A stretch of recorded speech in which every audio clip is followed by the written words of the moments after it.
Good morning students. बहुत हद तक हम लोग ऑसिलेशन चैप्टर पढ़ चुके हैं, ठीक है। आज हम लोग एक ऐसा टॉपिक पढ़ेंगे जो पढ़ने के लिए, या फिर ऐसा बोल सकते हैं, ये एकदम अलग ही टॉपिक है।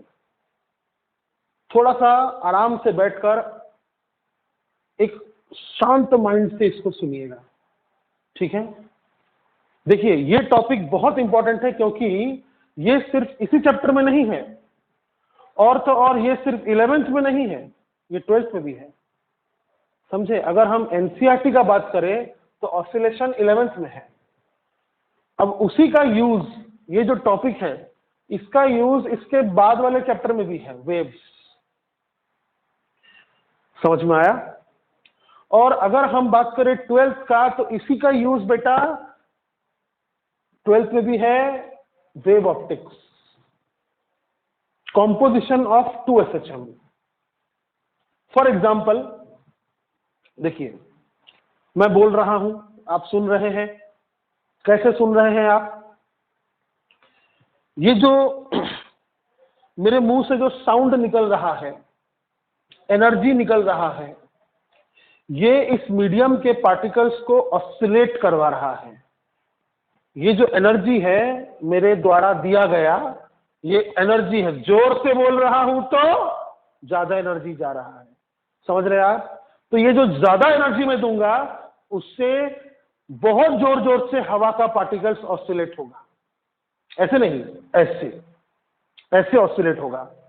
फिर ये जो ऑसिलेशन है आगे बढ़ेगा, फिर वो ऑसिलेट होगा, फिर और आगे बढ़ेगा, फिर वो ऑसिलेट होगा। इस तरह से आपके कानों तक पहुंचेगा, आपका कान का पर्दा ऑसिलेट होगा, फिर आप समझ पाएंगे मैं क्या बोल रहा हूं। तो बेसिकली साउंड वेव्स भी क्या होता है? ऑसिलेशन होता है। कोई भी वेव ऑसिलेशन ही होता है। समझ में आ रहा है।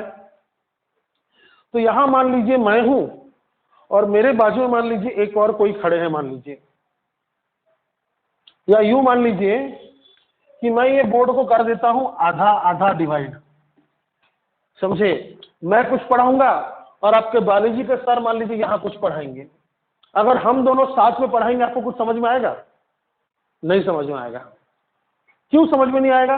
क्योंकि आप दो अलग अलग साउंड एक साथ सुनेंगे। मैंने क्या बोला? साउंड में क्या होता है, साउंड वेव्स जब आगे बढ़ रहे हैं तो क्या हो रहा है, एयर का जो मीडियम है, एयर जो मीडियम है उसके पार्टिकल्स ऑसिलेट हो रहे हैं, एनर्जी को यहां से वहां ट्रांसफर कर रहे हैं। तो यही काम आपके बायोलॉजी वाले सर भी करेंगे, समझ रहे ना आप। यानी मेरे द्वारा दिया गया एनर्जी इस मीडियम को ऑसिलेट करेगा और उसी मीडियम को आपके बायोलॉजी के सर भी ऑसिलेट करवाएंगे। तो ये एयर किसका बात सुनेगा? मेरा बात सुनेगा कि बायोलॉजी वाले सर का बात सुनेगा? कहने का मतलब समझ रहे हैं आप? नहीं समझ रहे। जैसे मान लीजिए ये कोई एयर का पार्टिकल है, ये कोई एयर का पार्टिकल है, इसको मैंने एनर्जी दिया।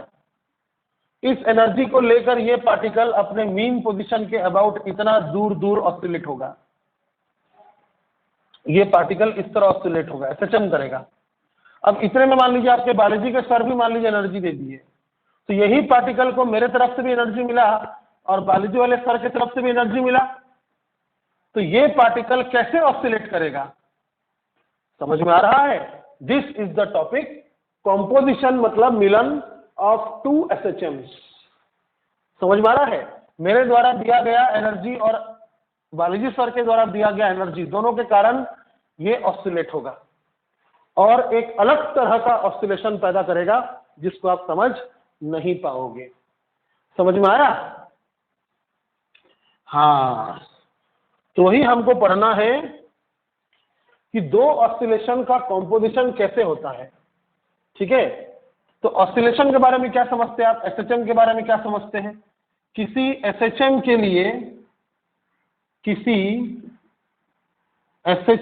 के लिए पार्टिकल का जो डिस्प्लेसमेंट होता है, मीन पोजीशन से जो दूरी होता है, उसका इक्वेशन क्या है?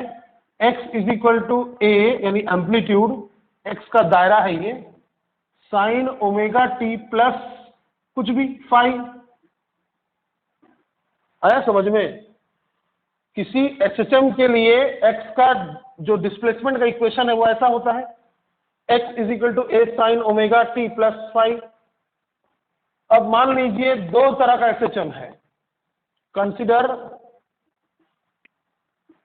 टू एसएचएम्स। एक मान लीजिए बालवी सर का, जिसको मैं लिखूंगा x1 is equal to a1 sine omega t plus 5 और एक मेरा जिसका होगा x2 is equal to a2 sine omega t plus 5। थोड़ा आराम से इत्मीनान से समझिए दोनों क्या है। अगर मान लीजिए सिर्फ मैं बोलता, बालाजी सर नहीं बोलते, मान लीजिए सिर्फ मेरी आवाज होती, तो पार्टिकल का जो डिस्प्लेसमेंट का इक्वेशन होता वो ये होता। और अगर मान लीजिए मैं नहीं बोलता, सिर्फ आपके बालाजी सर बोलते, तो उसके कारण जो पार्टिकल का एसएचएम होता उसका डिस्प्लेसमेंट का फंक्शन ये होता। नहीं समझे? यानी this is the displacement of particle when I am speaking alone, and this is the equation of displacement of particle when your biology sir is speaking alone। समझ में आया? बात समझ में आया? अब दोनों जब साथ में खिचड़ी पकाएंगे तो आप क्या सुनेंगे? उसके लिए एक छोटा सा नियम है, वो नियम आप अलग से ध्यान से देखिए। नियम का नाम है सुपरपोजिशन थ्योरम।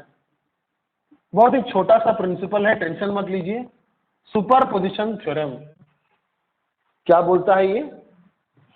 जब मैं और बायोलॉजी सर दोनों मिलकर खिचड़ी पकाएंगे तो पार्टिकल का क्या हश्र होगा,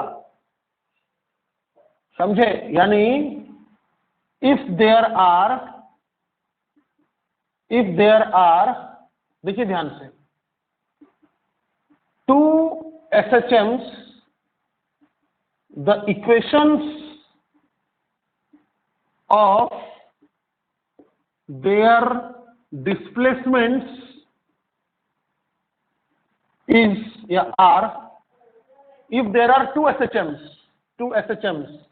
the equations of their displacements are, ठीक है, the displacements of their displacements are x1 and x2, where x1 is equal to a1 sin omega t plus phi 1 and x2 is equal to a2 sin omega t plus phi 2, then their resultant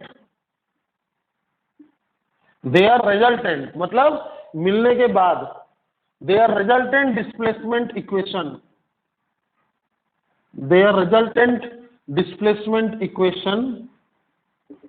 will be equal to the vector addition of individual displacement equations।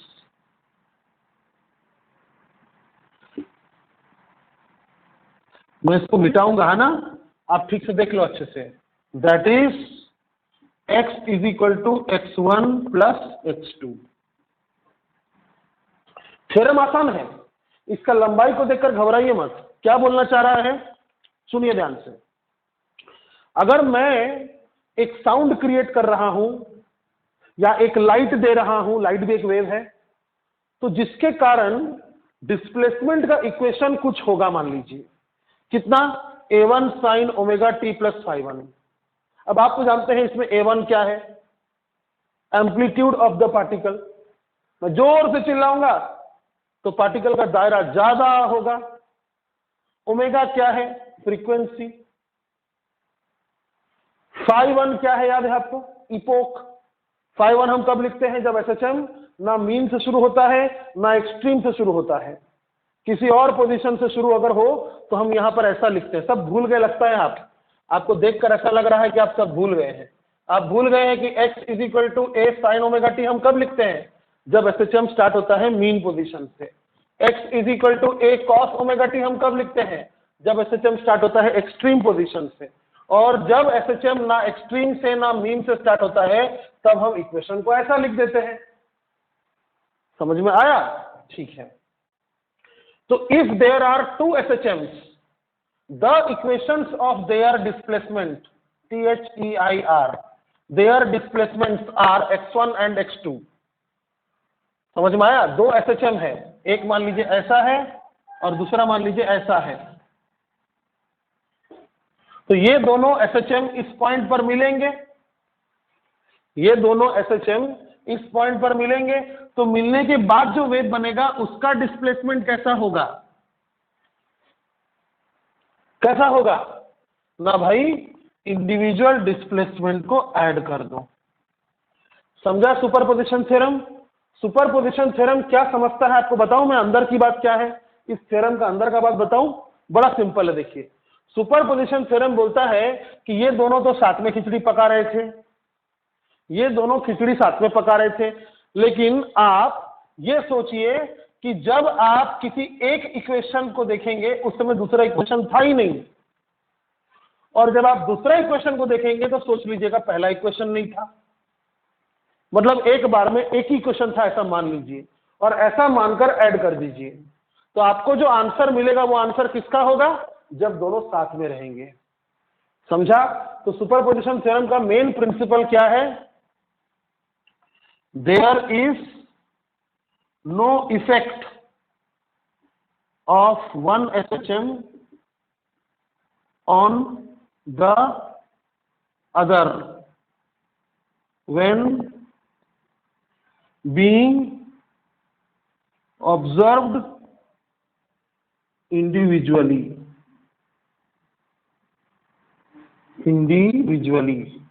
बेटा ये theorem बाद में भी आएगा, जब आप electrostatics पढ़ेंगे ना ये थ्योरम फिर से आएगा। पक्का आप थ्योरम समझ गए? हाँ। तो थ्योरम क्या बोल रहा है कि अगर मान लीजिए किसी एक पर्टिकुलर मीडियम में जैसे हवा में, पानी में, दो तरह का SHM का मिलाप हो रहा है, तो मिलाप होने के बाद जो नया वेव बनेगा उसका डिस्प्लेसमेंट का इक्वेशन क्या होगा? मिलने वालों का वेक्टर एडिशन। मतलब बस एडिशन करना है आपको। समझ में आ गया? तो क्या लिखेंगे हम? Consider two SHMs, the equations of their displacements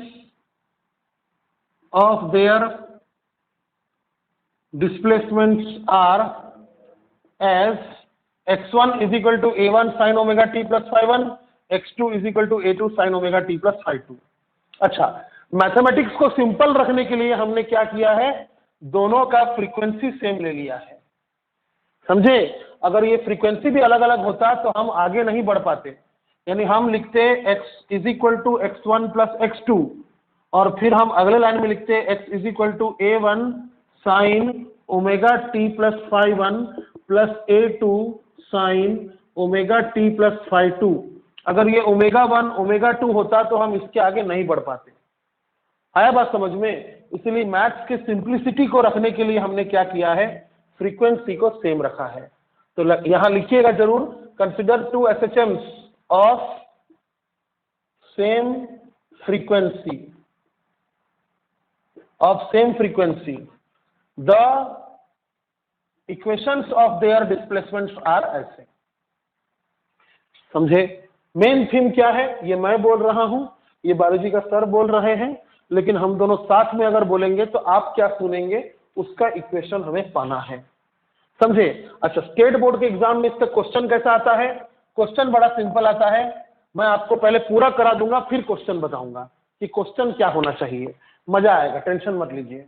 superposition और थ्योरम जो है आप इसको लिख लीजिए, और मैं तो ये रिक्वेस्ट करूंगा आपसे कि आप अपने बुक से भी थोड़ा लिख लीजिएगा। आपके बुक में भी इस चैप्टर में सुपरपोजिशन थ्योरम दिया रहेगा, उसको भी देखकर लिखिएगा। उसका लैंग्वेज आपको थोड़ा सा और इजी पड़ेगा लिखने के लिए। ये तो मेरा लैंग्वेज है ना, सुपरपोजिशन थ्योरम थोड़ा सा बुक से देखकर लिखिएगा। तो चलिए हम लोग मैथ्स को आगे बढ़ाते हैं। बहुत सिंपल मैथ्स से घबराइएगा मत। देखिए, तो हमने क्या सोचा कि दो SHM लिया जाए जिसका फ्रीक्वेंसी सेम है और दोनों का डिस्प्लेसमेंट का इक्वेशन ऐसा है। दोनों का क्या क्या अलग है? दोनों का फेज अलग है, मतलब दोनों का इनिशियल फेज अलग है, दोनों का एम्पलीट्यूड अलग है। मैं थोड़ा जोर से चिल्लाऊंगा, बायोलॉजी वाले सर थोड़ा धीरे धीरे चिल्लाएंगे, इसलिए मेरे द्वारा डिस्टर्ब किया गया पार्टिकल का जो दायरा होगा नाचने का वो कम होगा, ज्यादा होगा सॉरी, और बायोलॉजी वाले सर के द्वारा जो चिल्लाने के कारण जो पार्टिकल्स थोड़ा नाचेंगे दूर दूर तक वो थोड़ा कम होगा। तो amplitude is the maximum displacement of x. ये A1 क्या है, x1 का दायरा है, A2 क्या है, x2 का दायरा है। ठीक है, तो अकॉर्डिंग टू सुपरपोजिशन प्रिंसिपल यहां मैं लिख सकता हूं। ये हम लिखने के काबिल कब हुए? अरे बाबा, दो अलग अलग वेव था, मिलने के बाद कैसा होगा ये किसने बोला? सुपरपोजिशन थ्योरम ने बोला। ये लिखने के काबिल हम कब हुए? According to superposition theorem. Superposition theorem ने बोला कि अगर आपको रिजल्टेंट वेव का डिस्प्लेसमेंट का इक्वेशन चाहिए तो भाई सिंपली क्या करो, दोनों को ऐड कर दो। अच्छा, ये सिर्फ 2 के लिए फिक्स नहीं है, ये अगर 3 होता ना, 4 होता, 5 होता तो भी सुपरपोजिशन थ्योरम क्या बोलता पता है? सबको ऐड कर दो। समझ में आया? तो अपने दिमाग में सबसे पहले एक थीम स्टोर करके रखो, क्या कि हमारे पास 2 SHM है। कुछ लोग पता क्या बोलते हैं क्लास में, मेरे को अभी याद आया एक बात। ये टॉपिक जब मैं पढ़ाता हूं कंपोजिशन ऑफ 2 SHM, तो कुछ लोग बोलते हैं सर एक स्प्रिंग नाच रहा है, दूसरा स्प्रिंग भी नाच रहा है, दोनों को मिलाइएगा कैसे आप? एक पेंडुलम नाच रहा है, दूसरा पेंडुलम नाच रहा है, दोनों को आप कैसे मिला दीजिएगा? अरे जिनको नहीं मिला सकते हैं उनके लिए टॉपिक नहीं है। मैं बोल रहा हूं, बायोलॉजी वाले सर भी बोल रहे हैं, दोनों का आवाज मिलेगा कि नहीं मिलेगा? मिलेगा। मैं लाइट दे रहा हूं, कोई और दूसरा लाइट दे रहा है, ये दोनों लाइट मिलेगा कि नहीं मिलेगा? मिलेगा। समझ रहे ना आप? तो उनके लिए है ये टॉपिक, जहां मिलन हो सकता है। जहां मिलन ही नहीं हो सकता वहां के लिए थोड़ी ये टॉपिक है। ठीक है, तो ये लिखने के काबिल आप कब हुए? सुपरपोजिशन थ्योरम पढ़ने के बाद। ठीक है, ओके। तो इसके हिसाब से मैंने ये लिख दिया, x1 जो था, x2 जो था लिख दिया। इसके बाद पूरा मैथ्स है। देखिए ध्यान से, सबसे पहले हम क्या करेंगे, sine a plus b sine a plus b से तोड़ देंगे। ठीक है, तो A1 sine omega t cos phi 1 plus A1 sine phi 1 cos omega t. क्या होता है साइन a प्लस बी का formula? Sine a cos b cos a sine b. ठीक है, प्लस अब इसका टूटने का बारी है, A2 sine omega cos phi 2, यहां फाई 2 है ना, plus A2 sine phi 2 cos omega t. हो गया? ठीक है, अब हम क्या करेंगे, देखिए यहां पर साइन ओमेगा टी है और यहां पर भी साइन ओमेगा टी है, कॉमन ले लेंगे। यहां पर कॉस ओमेगा टी है, यहां पर भी कॉस ओमेगा टी है, कॉमन ले लेंगे और फिर से लिखेंगे। देखिए x इज इक्वल टू क्या हो रहा है, मैं इससे और इससे साइन ओमेगा टी कॉमन ले रहा हूं, तो क्या बचेगा? A1 यहां क्या है, A1 cos फाई 1 प्लस यहां क्या है, A2 cos फाई 2 दिख रहा है, A2 cos फाई 2 और क्या कॉमन लिया हमने? साइन ओमेगा टी, प्लस इन दोनों से हम cos ओमेगा टी कॉमन ले लेंगे, तो क्या बचेगा यहां पे? A1 cos phi 1 plus A2, नहीं यहां पर साइन फाई 1 है ना, sign phi 1 A2 sine phi 2, यहां पर साइन फाई 2 है और क्या क्या कॉमन लिया हमने? cos omega t. फिर हम एक छोटा सा assumption करेंगे, क्या? Let A1 cos phi 1 plus A2 cos phi 2 is equal to R cos del. अब ये क्या है सर, बता रहा हूं, तुम देखो ध्यान से।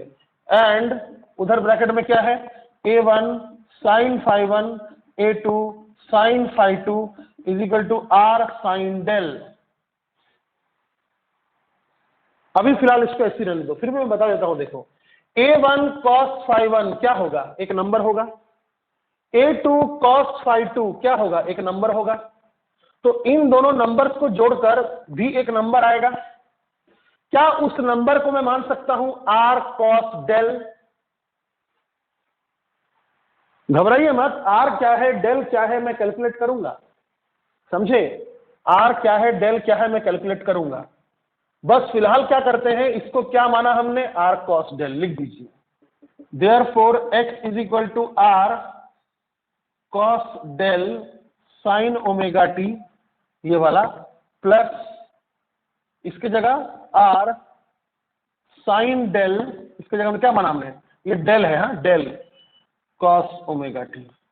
अब क्या मैं इसे ऐसा लिख सकता हूं, आर कॉमन ले लिया और इसको ऐसा लिखूंगा, sine omega t cos del plus, यहां से आर कॉमन ले चुका हूं मैं, cos omega t sine del. जल्दी बताइए किसका फॉर्मूला है ये, sine a cos b cos a sine b, किसका फॉर्मूला है, साइन ए प्लस बी का। तो R sine a plus b, बोलो तो क्या देखने मिला, क्या देखने मिला, ये इक्वेशन किसका था, एक एसएचएम का था डिस्प्लेसमेंट का, ये इक्वेशन किसका था, एक एसएचएम का था डिस्प्लेसमेंट का, बराबर। अब ये इक्वेशन क्या एसएचएम का है, क्या ये एसएचएम की इक्वेशन की तरह दिख रहा है, क्या ये एसएचएम की इक्वेशन की तरह दिख रहा है? अरे एक एसएचएम की इक्वेशन का आप कैसे लिखते हैं, डिस्प्लेसमेंट का, x is equal to a sine omega t plus sine, क्या ये इक्वेशन भी ऐसे ही दिख रहा है? हाँ, इसका मतलब एक क्वेश्चन बन सकता है यहां से लेकर यहां तक, क्या क्वेश्चन बन सकता है, शो दैट टू एसएचएम या फिर composition of two SHM, composition of two SHM of same frequency is also an SHM। ये क्वेश्चन है, ध्यान से देखिए क्वेश्चन को, सो दैट कि दो SHM को मिलाने पर जो बनता है उसका भी इक्वेशन SHM जैसा ही होता है। कहने का मतलब यह है कि मैं अगर कुछ बोल रहा हूं, बायोलॉजी सर अगर कुछ बोल रहे हैं, तो पार्टिकल मुझसे भी एनर्जी ले रहा है और एसएचएम कर रहा है, पार्टिकल बायोलॉजी सर से भी एनर्जी लेकर एसएचएम कर रहे हैं। अब ये पार्टिकल दुविधा में पड़ गया है कि वो मेरा बात सुनेगा कि उनका बात सुनेगा, तो वो दोनों का खिचड़ी पकाएगा और सुनेगा। पार्टिकल हम दोनों का एनर्जी लेगा और ऑसिलेट करेगा, लेकिन वो जो ऑसिलेशन होगा उसका जो एसएचएम का डिस्प्लेसमेंट का इक्वेशन होगा वो ना मेरे जैसे होगा ना उनके जैसे होगा, अलग ही होगा, ऐसे होगा। लेकिन क्या वो एसएचएम होगा? हाँ, यानी मेरे कार मैं अगर अकेला बोलता तो पार्टिकल क्या करता, एसएचएम। सर अगर अकेले बोलते तो पार्टिकल क्या करता, एसएचएम। अब अगर हम दोनों साथ में बोल रहे हैं तो पार्टिकल क्या करेगा, एसएचएम, समझा। लेकिन हम दोनों जब बोलेंगे तो पार्टिकल का जो एम्पलीट्यूड होगा वो A1 होगा क्या, A2 होगा क्या, नहीं, कुछ और ही होगा। उसको मैंने रिप्लेस किया है R से। जब मैं अकेले बोल रहा था तो इनिशियल फेज कितना था, φ1। जब सर अकेले बोल रहे थे तो इनिशियल फेज कितना था, φ2। अब जब दोनों साथ में बोल रहे थे तो वो जो पार्टिकल का एसएचएम होगा उसका इनिशियल फेज φ1 होगा क्या, φ2 होगा क्या, नहीं। तो उसको क्या होगा, उसको डिनोट किया है मैंने डेल से। इसलिए मैं क्या लिखूंगा यहां पर, where R is resultant amplitude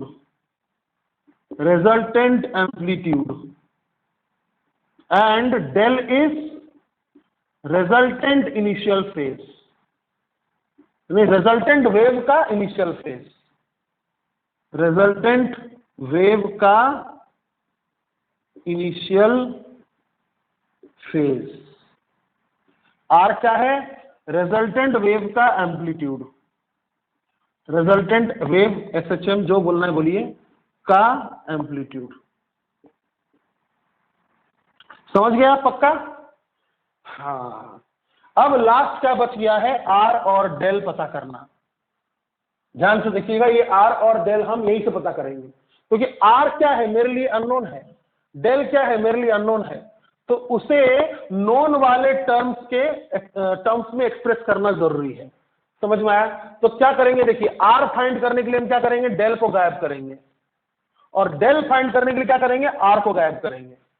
तो पहले हम लोग आर पता कर लेते हैं। तो आर कैसे पता किया जाए, इस पे इक्वेशन मान लेते हैं 1, इसको मान लेते हैं 2। तो आर कैसे पता करेंगे, 2 फाइंड आर। क्या करेंगे हम? Squaring and adding, squaring and adding equations 1 and 2। Sir ऐसा क्यों? अब देखो ना, इसको स्क्वायर करके अगर ऐड कर देंगे तो sine square del plus cos square del कितना होगा? 1, यानी डेल गायब, क्या बचेगा? आर, तो आर मिल जाएगा ना, समझा? तो इसको स्क्वायर कर लेते हैं, इसको स्क्वायर कर लेते हैं और ऐड कर देते हैं, काफी लंबा होगा लिखने वाला। तो R square sine square del plus R square cos square del, ये क्या किया हमने? Right side of the equation को स्क्वायर करके ऐड किया। अबे ऐड करके स्क्वायर मत कर देना, स्क्वायर करके ऐड करना है, स्क्वायरिंग एंड एडिंग। और लेफ्ट साइड का स्क्वायर करके ऐड करना है, तो क्या लिखेंगे? a1 sin 1 sorry a1 sin omega t plus phi 1 का स्क्वायर, a1 sin फाई 1 है ना? अच्छा, अबे गड़बड़ तो होता ही है ना। a1 sin phi 1 plus a2 sin phi 2 का स्क्वायर, इसका square, then adding plus a1 cos phi 1 plus a2 cos phi 2 का स्क्वायर। समझा? अब आप समझ रहे हो क्या कर रहा हूं? क्या करूंगा मैं? इन दोनों को a plus B whole square में कर दूंगा, और यहां तो आप समझ रहे हैं क्या होने वाला है? डेल गायब होने वाला है, आर स्क्वायर बचेगा बस। Sine square plus cos square कितना होगा? 1। अब इधर मैं तोड़ दूंगा, चलो तोड़ देते हैं। a1 square sine phi 1 square plus a2 square sine phi 2 sine square phi 2 plus 2ab ना, तो 2a1 a2 sine phi 1 sine phi 2, सही है? a b मल्टीप्लाई कर दिया, अच्छे से लिखा, प्लस इसको भी ऐसे ही करना है। a1 square cos square phi 1 plus a2 square cos square phi 2 plus 2 a1 a2 cos phi 1 cos phi 2, a1 a2 cos phi 1 cos phi 2। Okay, अब ध्यान से देखना, अभी वाला स्टेप होना चाहिए दमदार। देखो, अगर मैं कहूं कि इन दोनों में से a1 स्क्वायर कॉमन ले लिया जाए, सब एडिशन में है ना बे, इन दोनों से अगर a1 स्क्वायर कॉमन ले लिया जाए तो क्या होगा? Sine square phi 1 plus cos square phi 1, phi 1 गायब, तो क्या मिलेगा? a1 प्लस a1 स्क्वायर बस मिलेगा और कुछ नहीं मिलेगा। इससे और इससे अगर मैंने a1 स्क्वायर कॉमन ले लिया तो क्या बचेगा अंदर?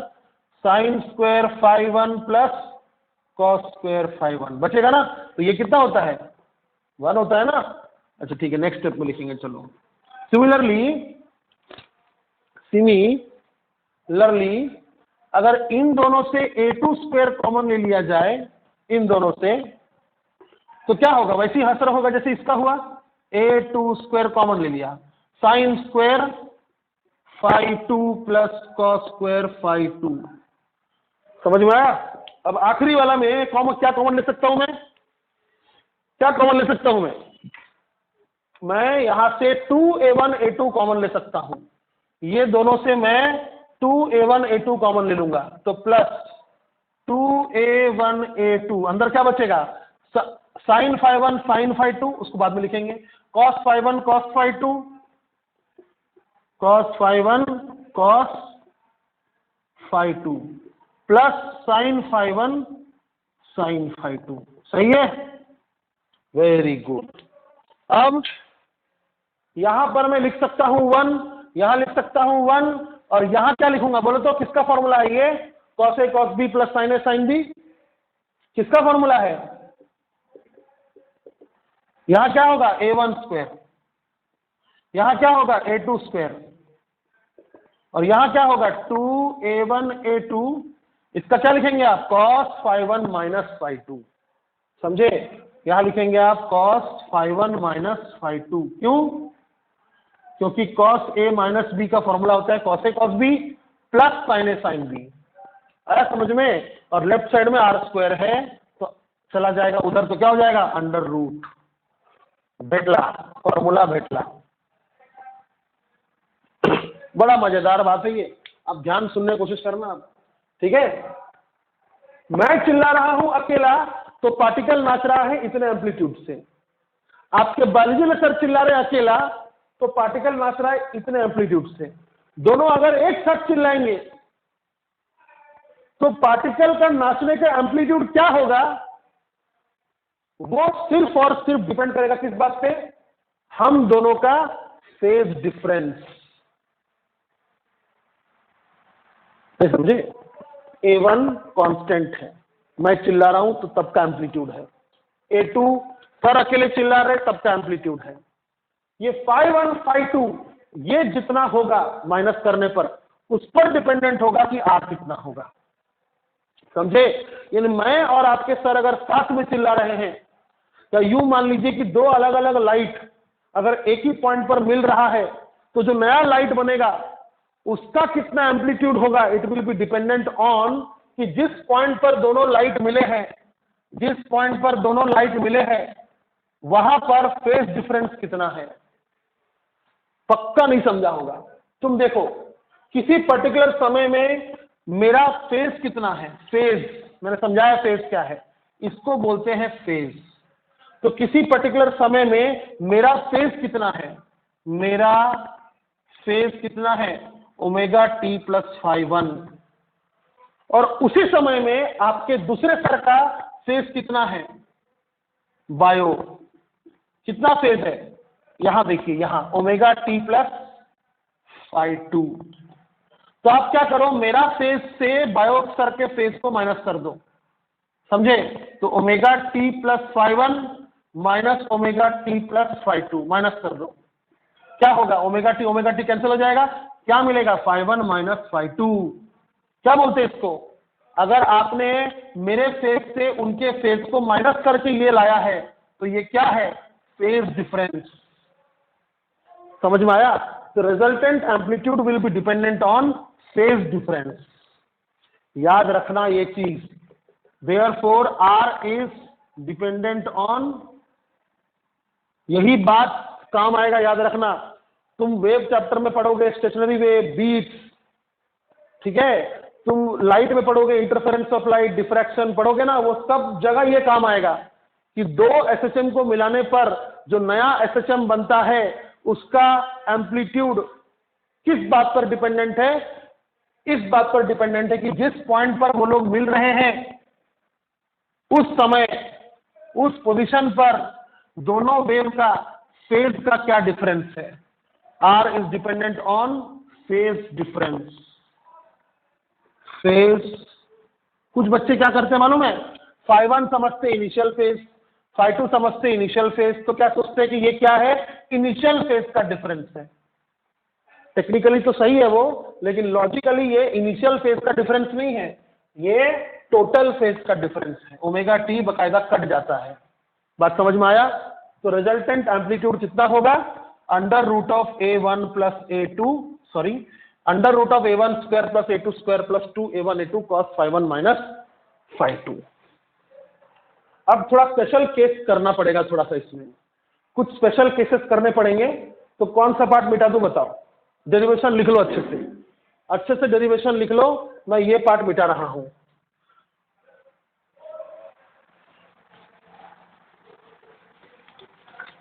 स्पेशल केस, काय का स्पेशल केस, अरे सिंपल है ना, अगर R डिपेंडेंट है फेज डिफरेंस पर तो स्पेशल केस किस पे होगा। एक सेकंड, एक काम करो ना, अपने मोबाइल से ट्रांसफर कर देना ना फाइल सब, डेटा केबल लगा के। हाँ 3 वीडियो है, हाँ कट पेस्ट, हाँ वापस आइए, 3 वीडियो है, ठीक है।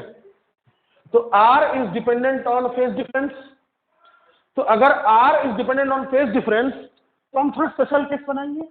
फेज डिफरेंस 0 हुआ तो क्या होगा, फेज डिफरेंस पाई हुआ तो क्या होगा, फेज डिफरेंस 90 डिग्री हुआ तो क्या होगा, ऐसे 3 केस बनाएंगे, समझे? अब देखिएगा ध्यान से। तो स्पेशल केस, स्पेशल केस, पहला केस, इफ फेज डिफरेंस यानी phi1 माइनस phi2 इज 0, तो R कितना होगा, under root of a1 square plus a2 square plus 2a1 a2 cos 0। अब cos 0 कितना होता है 1, तो a1 square plus a2 square plus 2a1 a2 into 1। समझे? अब cos 0 ही 1 होता है कि और भी कोई एंगल है जिस पर cos 1 देगा? मतलब देखो, सिर्फ cos 0 1 होता है क्या? cos 2 पाई भी 1 होता है, cos 4 पाई भी 1 होता है, cos 6 पाई भी 1 होता है। तो फेज डिफरेंस सिर्फ इतना ही नहीं, इनमें से कोई भी रहे, ये केस 1 हो सकता है। समझे? तो 0, 2 पाई, 4 पाई, सो ऑन टिल ये कैसा जा रहा देखो तो 0, 2 पाई, 4 पाई, 6 पाई, कैसा जा रहा? इवन पाई, है ना? कैसा जा रहा? इवन पाई। तो 2n पाई।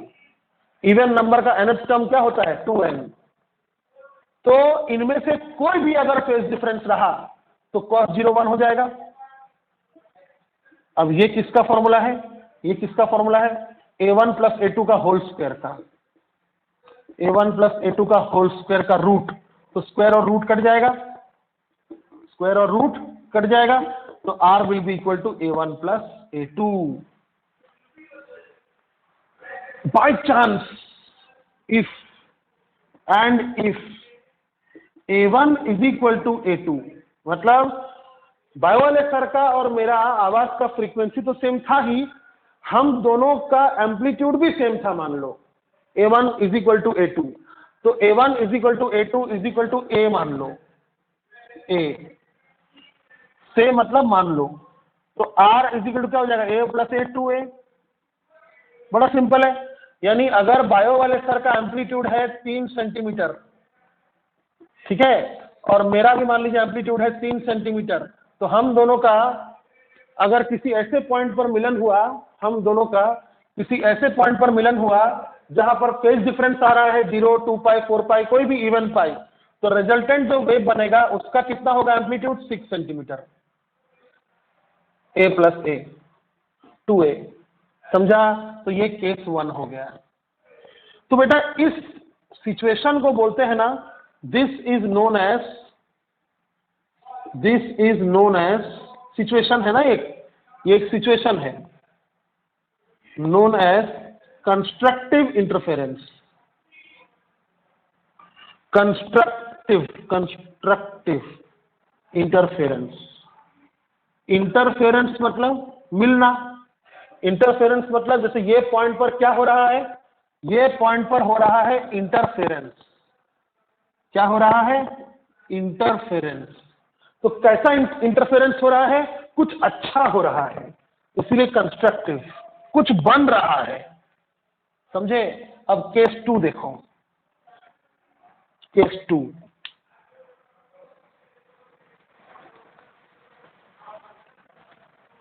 केस 2, केस 2 में मान लेंगे हम if phase difference is odd pi, जैसे पाई, 3 पाई, 5 पाई, कोई भी ऑड पाई, 2n प्लस 1 पाई, 2n प्लस 1 पाई। ऐसा क्यों लिखते सर आप? सिंपल है, n की जगह 0 पुट करो, तो 2 इंटू 0 प्लस 1 1, 1 इंटू पाई पाई, यानी पहला नंबर पाई, n को पुट करो 1, तो 2 इंटू 1 2, 2 प्लस 1 3, 3 इंटू पाई 3 पाई, ये दूसरा नंबर। समझा? ये सीक्वेंस है। हाँ, तो अगर मान लीजिए ये वाला फेज डिफरेंस पाई हुआ या 3 पाई हुआ या 5 पाई हुआ, कोई भी ऑड पाई हुआ, तो रिजल्टेंट एम्पलीट्यूड का फॉर्मूला क्या होगा? a1 square plus a2 square plus 2a1 a2 cos पाई कितना होता है? -1। तो क्या हो गया? ये माइनस हो गया, a1 square plus a2 square minus 2a1 a2। अब ये किसका फॉर्मूला है? a1 माइनस a2 का होल स्क्वायर। तो r क्या हो जाएगा? Under root of a1 minus a2 का होल स्क्वायर। अगेन ये और ये कट जाएगा, तो क्या बचेगा? a1 minus a2। समझ में आया? a1 minus a2। और मान लो सोने पे सुहागा अगर हो जाए, अगर मान लो a1 a2 दोनों इक्वल है, मान लो a, तो r कितना होगा? गायब हो जाएगा। मैंने भी बोला, सर ने भी बोला, लेकिन उस पॉइंट पर ऐसा मिलन हुआ कि आवाज गायब, उस समय के लिए बस। आवाज फिर से आएगा, टेंशन मत लो। तो इसको क्या बोलते हैं, गायब हो गया ना, इसलिए इसको क्या बोलते हैं, this is known as destructive interference. Destructive interference, समझ में आया? तो याद रखना, दो वेव कोई भी फेज डिफरेंस पर अगर मिले तो जनरल फॉर्मूला ये है, लेकिन स्पेशल केस में अगर इतना फेज डिफरेंस हुआ तो R होगा A1 प्लस A2, और ये R का मैक्सिमम वैल्यू है, A1 प्लस A2, ये R का मिनिमम वैल्यू है, A1 माइनस A2। उतने में अगर A1 A2 भी इक्वल है तो कंस्ट्रक्टिव इंटरफेरेंस, डिस्ट्रक्टिव इंटरफेरेंस, समझा? अब एक छोटा सा तीसरा केस हालांकि उतना इंपॉर्टेंट नहीं है, बट फिर भी अगर मान लो फेज डिफरेंस 90 डिग्री का है तो case 3 number, if φ1 is equal to φ1 minus φ2 is equal to π/2 90 degree, या 3π/2 या 5π/2 या 7π/2, कोई भी ऑड π/2, तो उस समय R का फॉर्मूला क्या होगा, A1 square plus A2 square plus 2A1 A2 into 0, क्योंकि cos 90 कितना होता है 0, तो R इज इक्वल टू क्या हो जाएगा, बचेगा सिर्फ ये दो terms, A1 square plus A2 square, समझे? इतने में अगर मान लो A1 is equal to A2 is equal to A मान लो हो जाए तो R क्या हो जाएगा, √2A, और इसे कुछ नहीं कहते, ये कोई स्पेशल केस नहीं है, बस ऐसी एक केस है, समझा? तो सारा इवन पाई में including 0 R will B maximum A1 plus A2, सारा ऑड पाई में R will B minimum A1 minus A2, और अगर मान लो फेज डिफरेंस π/2 है तो √A1 square plus A2 square. अब ये फेज डिफरेंस क्या है तुमको धीरे धीरे समझ में आएगा, फिलहाल इसको एक थ्योरेटिकल टॉपिक देखकर समझने का कोशिश करो। अब ये डेल बाकी है ना पता करना, ये डेल बाकी है, तो चलो डेल पता करते हैं। वो छोटा सा है, उसमें कोई केस नहीं है, समझे? अपन ने डेल गायब करके आर गायब किया, आर पता किया, अभी आर गायब करके डेल पता करेंगे। तो हमने क्या माना था, R1 माना था, R साइन डेल माना था A1 sine φ1 plus A2 sine φ2, और R कॉस डेल हमने माना था A2 साइन φ2 कॉस था, A1 cos φ1 plus A2 cos φ2। तो अभी क्या करेंगे, R गायब करेंगे। डेल कैसे गायब किए थे, स्क्वायरिंग एडिंग करके। अब R कैसे गायब करेंगे, सिंपली डिवाइड करके। ये इक्वेशन 1 था, ये इक्वेशन 2 था ना, तो हम सिंपली डिवाइड कर देंगे 1/2, तो R कट जाएगा, R sine del by R cos del is equal to A1 sine φ1 plus A2 sine φ2 upon A1 cos φ1 plus A2 cos φ2। Divide कर दिया, R कैंसिल, तो sine by cos tan del is equal to A1 sine φ1 plus A2 sine φ2। ये एक जिम्मेदारी है करके काम कर रहे हैं, इसका कोई काम नहीं है, इससे क्वेश्चन भी नहीं पूछता है कोई। तो डेल क्या हो जाएगा फिर, tan inverse of A1 sine φ1 plus A2 sine φ2 upon A1 cos φ1 plus A2 cos φ2। घबराने का नहीं, बहुत सिंपल है, डेरिवेशन का लंबाई पर मत जाओ। देखो इधर tan है, यहाँ भी देखो ऊपर साइन है, नीचे कॉस है, A1 A2 φ1 φ2 तो टेंशन नहीं। याद रखना, स्क्वायरिंग एडिंग करने से R मिलेगा और डायरेक्ट डिवाइड करने से डेल मिलेगा, टॉपिक खत्म, समझे?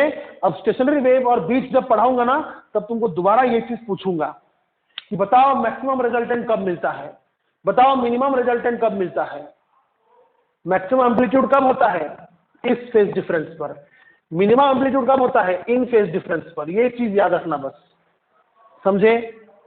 और एक बात याद रखना, ये मैक्सिमम के लिए है, ये फॉर्मूला मैक्सिमम के लिए है, ये फॉर्मूला मिनिमम के लिए है, ये फॉर्मूला 90 डिग्री के लिए है। कोई ऐसे ही पूछ दे इफ φ1 इज इक्वल टू φ2 π/3, ऐसे ही पूछ दिया। φ1 माइनस φ2 मान लो π/3 है और a1 equal to a2 equal to a है मान लो, बोल दिया उसने।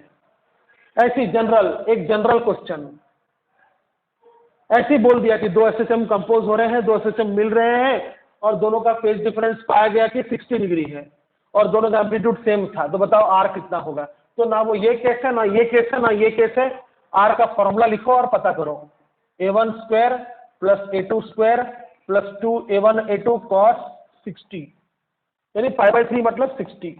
तो कर दो, कितना हो जाएगा, a square plus 2a square cos 60 कितना होता है 1/2, तो कितना हो गया a square plus a square plus a square कितना हो गया 3, तो √3a इज द आंसर। समझा। अबे a1 a2 सेम था ना, इसलिए इनके जगह a लिख दिया। तो बस यहीं पर बात खत्म हो गई। तो इसको दोबारा देखो, आप अच्छे से देखो, बहुत ज्यादा टफ नहीं है और बहुत इजी भी नहीं है, याद रखना।